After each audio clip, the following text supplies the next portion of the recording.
પાટણ જિલ્લા સહિત શહેરના હાઈવે માર્ગો પર અકસ્માતો સર્જાતા અનેક આશાસ્પદ યુવાનો મોતના મુખમાં ધકેલાતા હોય છે અને ઘાયલ થતા હોવાના બનાવો પણ પ્રકાશમાં આવતા હોય છે। ત્યારે દર વર્ષે આરટીઓ અને ટ્રાફિક પોલીસ દ્વારા માર્ગ સલામતી સપ્તાહની ઉજવણી કરી વાહન ચાલકોને ટ્રાફિકના નિયમોનું પાલન કરવાનું એક જ દિવસ પૂરતા પાઠ ભણાવવામાં આવે છે। તો પાટણ જિલ્લાના મુખ્ય માર્ગો પર પેસેન્જર ભરીને દોડતી ગાડીઓ ટ્રાફિકના નિયમોનું ટ્રાફિક પોલીસના છુપા આશીર્વાદથી જ ઉલ્લંઘન કરતા પણ જોવા મળતા હોય છે।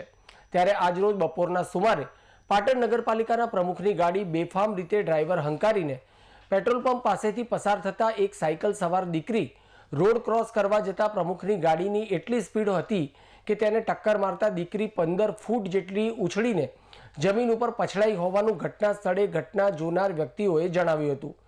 પાટણ નગરપાલિકાના પ્રમુખની ગાડીએ 17 વર્ષની બાળકીને અડફેટે લઈ અકસ્માત સર્જ્યો હતો।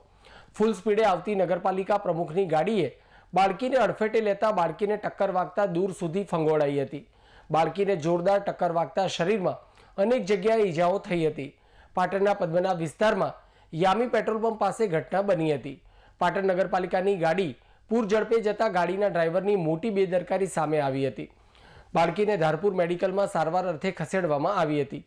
તો ઘટના સંદર્ભે પાલિકા પ્રમુખને ટેલિફોનિક પૂછતા તેઓએ ડ્રાઈવર તેઓને લેવા તેઓના ઘરે આવતો હતો ત્યારે યામી પેટ્રોલ પંપ પાસે એક દીકરી સાયકલ લઈને રોડ ક્રોસ કરવા જતા ઘટના બની હોવાનું જણાવી બાળકીનું સીટી સ્કેન સહિતના તમામ રિપોર્ટ પાસે રહીને કરાવી ચેસ્ટ ડિસ્ચાર્જ કરવામાં આવી હોવાનું પણ પ્રમુખે જણાવ્યું હતું।